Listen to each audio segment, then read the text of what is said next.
Dust settled thick on the streets of Sable Creek, a mining town that never slept but never truly lived either. The saloon doors creaked all day and all night, spilling the same whiskey and the same regrets. Behind those doors, in the shadows near the piano, a young woman scrubbed tables with hands too small for such hard work. Her name was June Mercy, and she didn't know the story everyone else in town whispered, that she was the daughter of a ghost. She'd grown up in the back room of that saloon, raised by its owner, old Gus Harper, a man with a soft heart and a bad back. He told her mother had been a singer, long gone before June could walk, and her father, well, that was a story no one liked to finish. In Sable Creek, some names weren't spoken. They lingered in the corners, heavy as smoke. June had her mother's dark hair and someone else's steel in her eyes. People noticed that when she stared too long, or when she stood too still, like she was listening for a sound she couldn't name. Sometimes when the wind swept through the canyon and the horses went restless, she'd look toward the old trail that led west and feel something move inside her, something she didn't understand. Gus warned her to stay close, to keep her head down when the wrong kind of men came through town. But warnings don't build walls around curiosity. June was 17 and tired of secrets. That summer, Sable Creek began to change. The railroad was pushing closer, and with it came more travelers, more lawmen, and more outlaws pretending to be one or the other.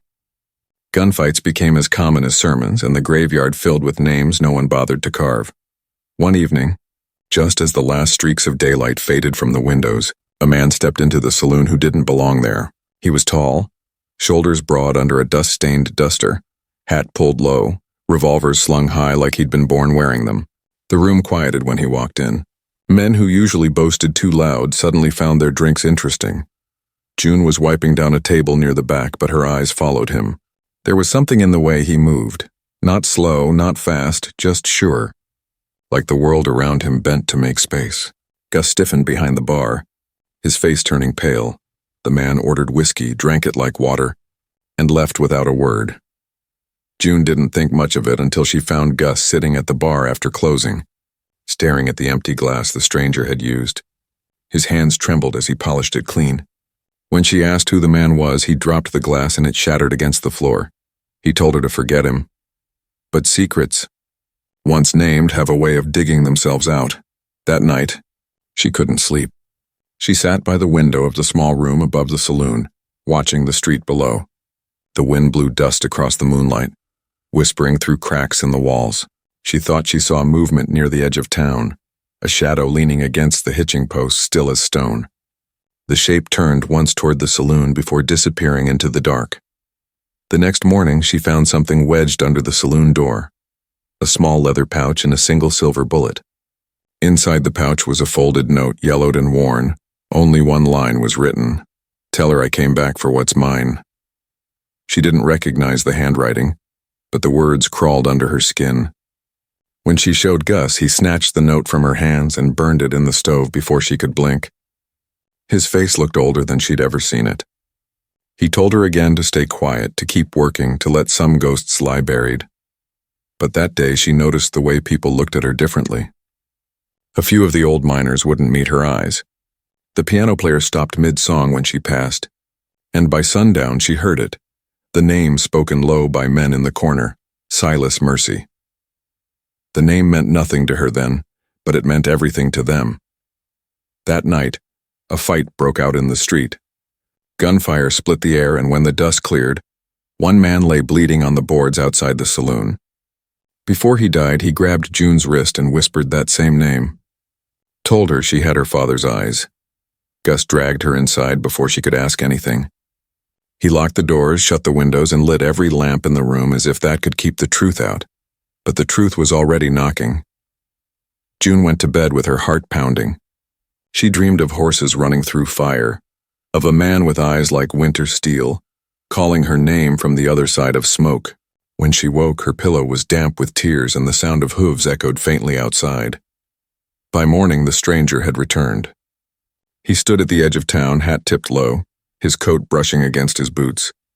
The sun caught the metal on his belt, not the dull gray of a lawman's badge, but the gleam of a gunslinger's iron. June stepped out onto the porch of the saloon, the wooden boards creaking under her weight.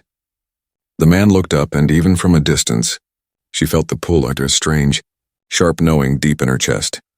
He didn't move closer, didn't call her name, but his eyes found hers like he'd known where to look all his life, and in that instant, June realized what everyone else in Sable Creek already knew. The ghost had come home. By sunrise, the story had already spread through Sable Creek. The ghost of Silas Mercy was back. Men who once rode with him avoided the saloon. The sheriff, a drunk with trembling hands, started polishing his badge again for the first time in months. The old preacher even dusted off his Bible. Fear had a way of making the town remember its sins.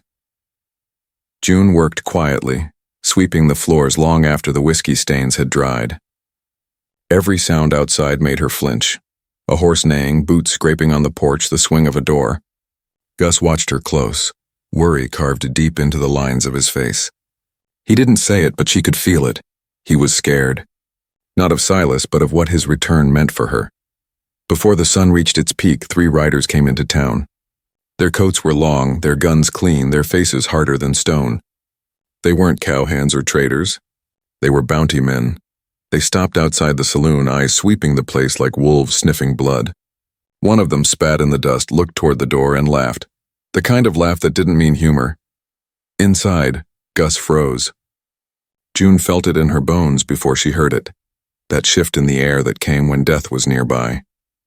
The men didn't come in, not yet. They were waiting for something. Someone. When the afternoon light slanted through the windows, Silas Mercy finally appeared. He walked down the main street slow, deliberate like he'd been born there and was coming home for supper. His hat shadowed his face, but there was no mistaking him now. The same eyes as June's, cold gray, sharp and tired. The kind of eyes that had seen every kind of killing and didn't flinch from any of it. The bounty men turned as one. The sound of leather and metal filled the street. But Silas didn't stop walking. He didn't reach for his gun, didn't even glance their way. He just said something low, too soft to hear, and kept going until he stood in front of the saloon. The first man drew. He didn't finish the motion.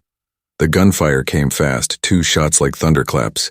When the smoke cleared, one man lay in the dust, another clutching his arm, and the third already running. Silas didn't look back. He holstered his weapon and stepped inside.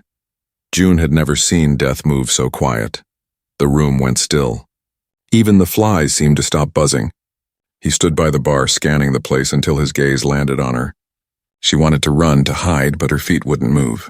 He didn't say a word, just stared, his eyes tracing every inch of her face like he was memorizing what time had taken from him. Then he looked at Gus.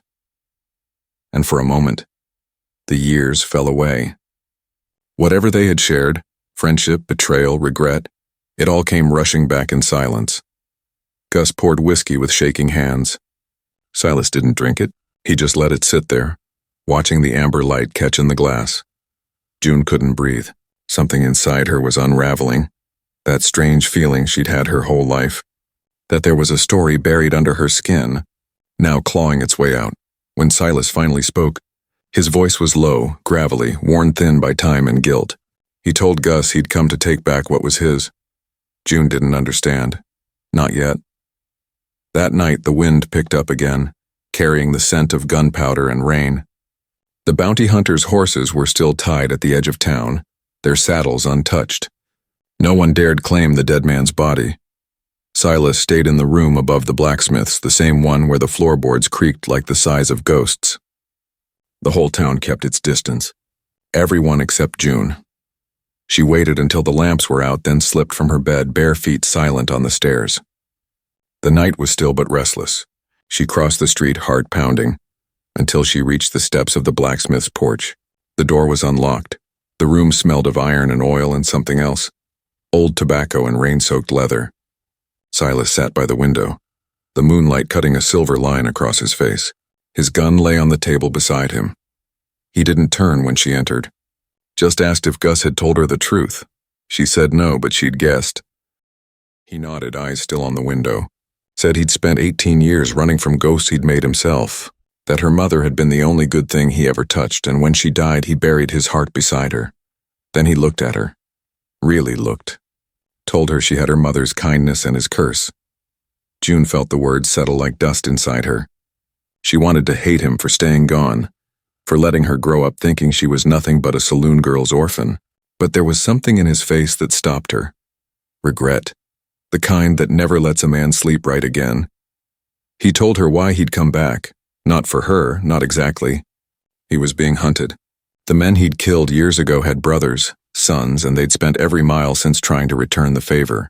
He knew his time was running out and he didn't want her caught in it. But the world doesn't care for a man's plans. By morning, a new poster hung on the sheriff's wall. Silas Mercy, dead or alive, $2,000 in gold.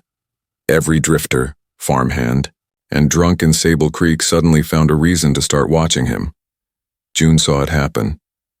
The shift in their eyes when he walked by, the whispers at the bar, the old men crossing themselves when his shadow passed.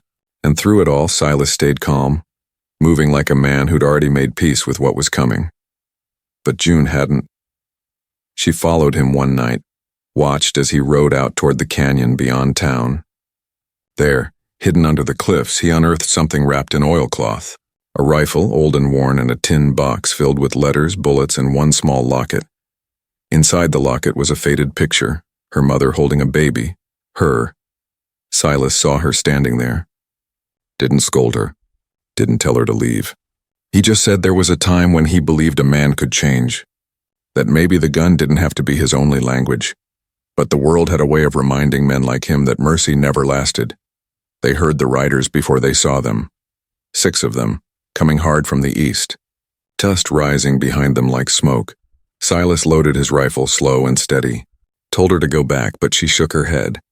The blood in her veins wasn't built for running anymore. The first shot cracked through the canyon, echoing like thunder. By the time the sun dipped behind the rocks, the sky was full of fire and gun smoke. The first bullet struck the canyon wall, scattering rock and dust across the ground. The sound echoed through the cliffs like thunder trapped in stone. Silas didn't flinch. His movements were slow, deliberate. Every motion born of years spent living a half-step from death. June crouched behind a fallen log, heart pounding so loud she could feel it in her throat. The air smelled of iron and smoke. Horses screamed in the distance. Another shot tore through the dry air, close enough for the wind to sting her cheek. She wanted to run, but her legs stayed locked. It was like watching a story unfold that she had no choice but to finish. Silas moved with a grace that didn't belong to a man his age. The rifle barked once, twice, each shot finding its mark. A rider fell from his horse, another slumped sideways. But there were too many. 6 men had come for him, and at least 4 still rode. Dust billowed through the canyon, swallowing light and sound. June could barely see him anymore. Just the flash of the rifle and the shape of a man standing against the storm. The smell of cordite filled her lungs until it made her dizzy. She reached for the revolver strapped to his saddle. His second gun, smaller, silver-handled. Her hands shook, but she wrapped her fingers around the grip anyway. The metal felt alive, humming under her skin like it remembered more death than she'd ever seen. When the next rider came around the bend, she raised it. Her arm was steady, her breath shallow. The trigger broke clean, the sound sharp and final. The man fell before he reached her.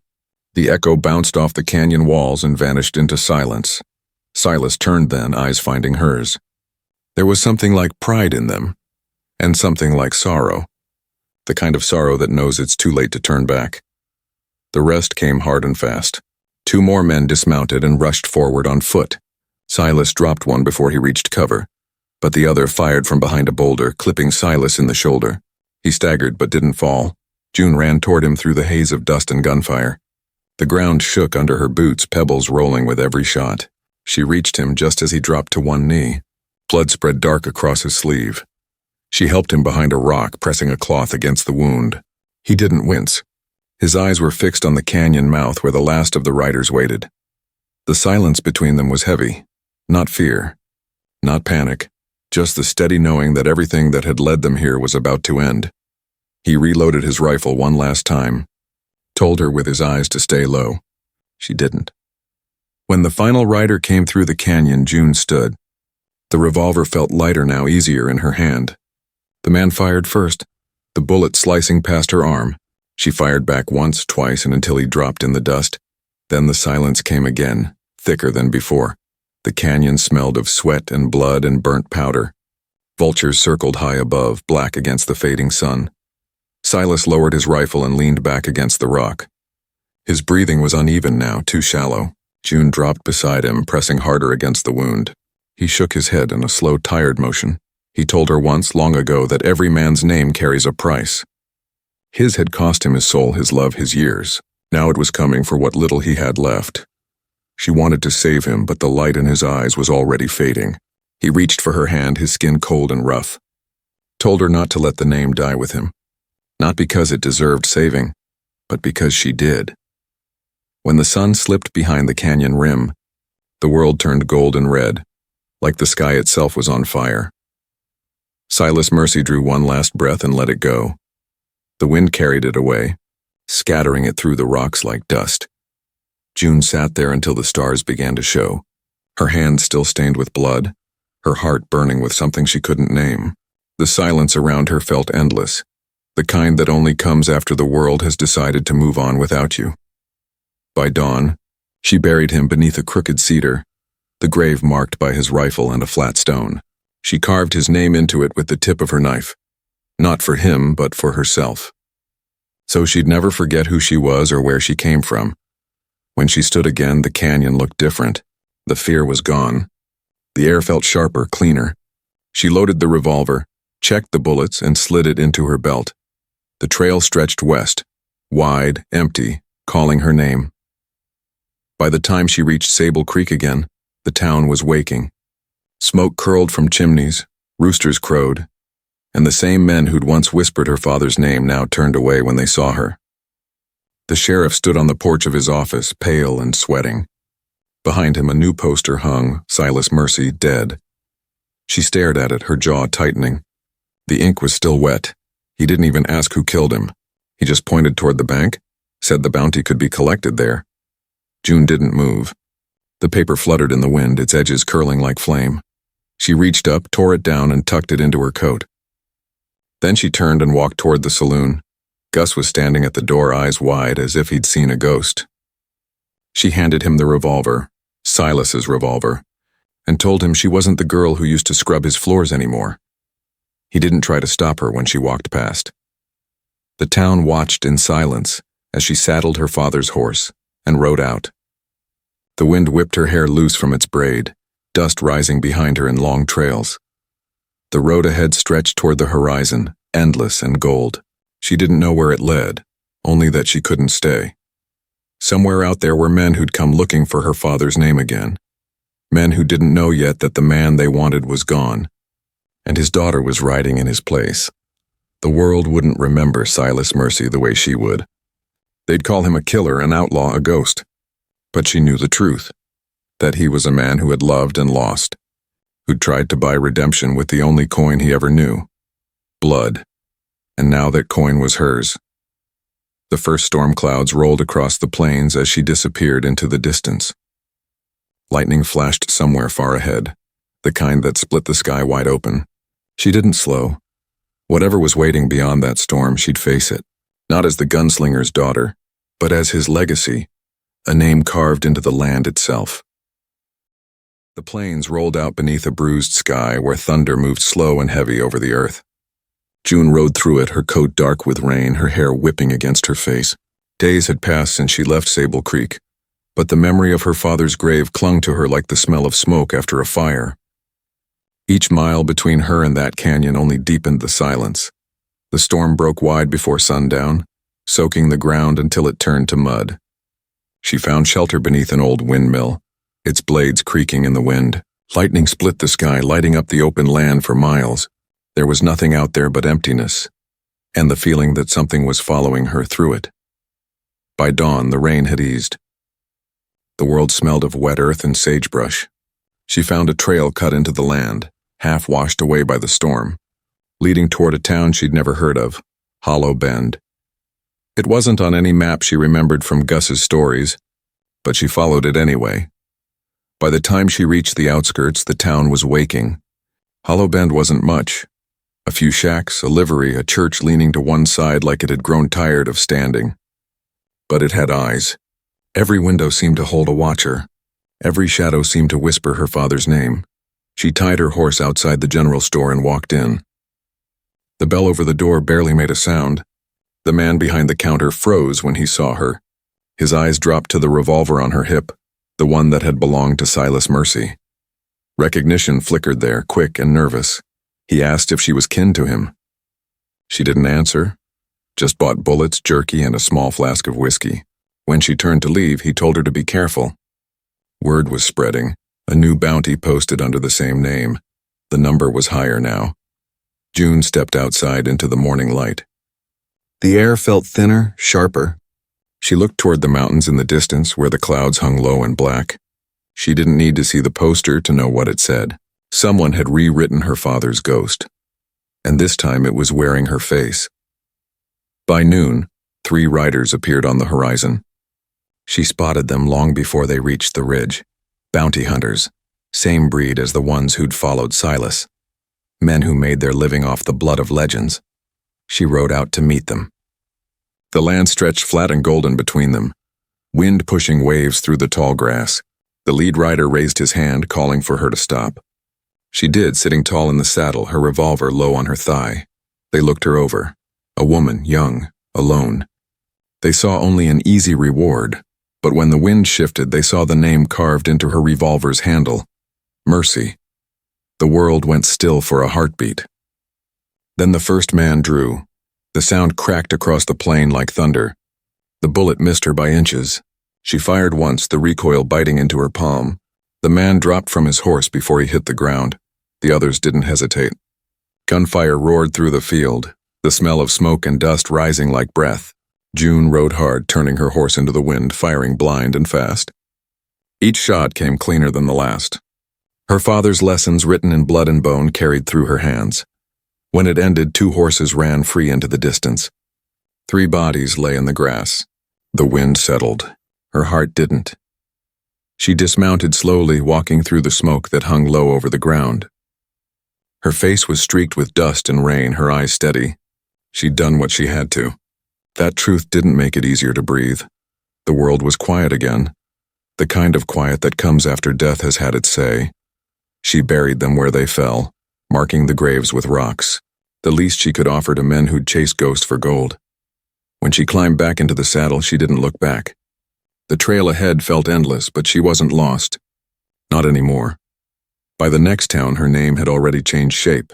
She wasn't Silas Mercy's daughter anymore. She was the woman who'd outgunned 3 men alone in the open field. The story grew legs faster than fire on dry grass. Some said she was cursed. Some said she was blessed. All agreed she was dangerous. Weeks passed. Her coat grew heavier, her face harder. The gun that once felt too large for her hand now fit like it had always belonged there. Everywhere she went, she saw what her father must have seen. The edge between justice and revenge, where men built graves for both. In one small town along the border, she came across a preacher drunk in the street, shouting her father's name like it was a sermon. He claimed Silas Mercy had been a sinner and a savior all the same, that he'd died for a cause no man would ever understand. June listened from the shadows, the corners of her mouth twitching into something like a smile. If the world wanted a ghost, she'd give them one. By the time she reached the high desert, she was no longer running. She was hunting. Not for blood, not even for vengeance and for truth. Somewhere in the scattered trails and empty saloons lay the last of the men who'd turned her father's life into a legend of dust and death. She found the final one outside a border town called Red Hollow. He was old, fat, and slow, the kind of outlaw who'd survived too long by hiding behind younger men's guns. He didn't know her name until she told him.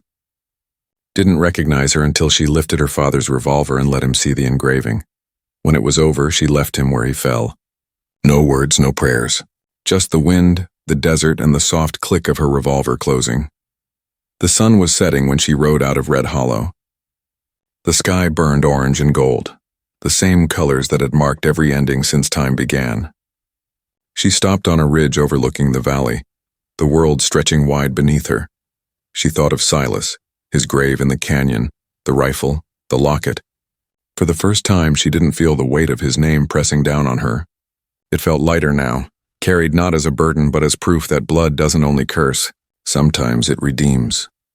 She pulled the silver bullet from her pocket, the one left under the saloon door the night he came back. The one that started everything. She held it up to the dying light, then threw it into the wind. It glinted once before vanishing. The last trace of Silas Mercy, gone. The horizon burned with the color of endings. She nudged her horse forward, riding into the fire of sunset. The sound of hooves fading into the wind. Some stories die when the gun goes quiet. Others keep riding long after the smoke clears. And somewhere between those two truths, the world began to whisper her new name. June Mercy, the ghost who carried her father's legend and turned it into her own.